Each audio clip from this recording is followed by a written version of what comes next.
Akasemrük, Mönkge Tengri'nin küçüdür. Temir Tav yurdunda yaşar Akasemrük'ün Kızıl Köyük birle Bolgan öyküsüdür.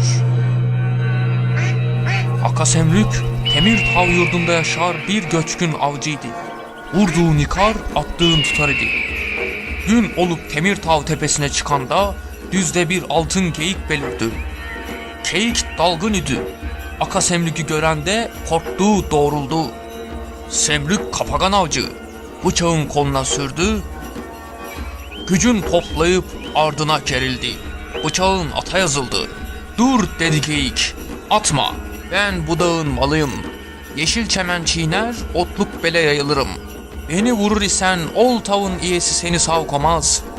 Semrük düşündü, ulu sözler işitti. Semrük bahadır idi, kuru sözge kanmaz idi. Bıçağın kor kimi kılıp geyiği vurdu.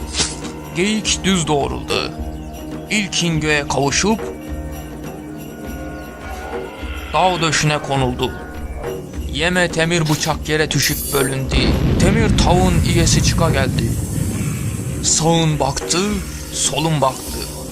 Akasemrük'ü gördü.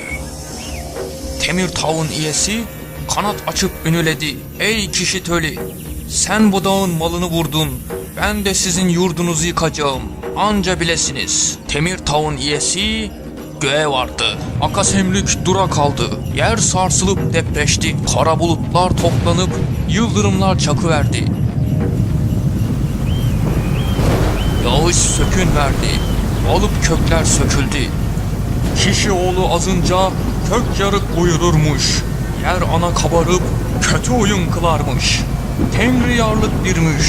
Altın ala yurdu da böylece tükenivermiş.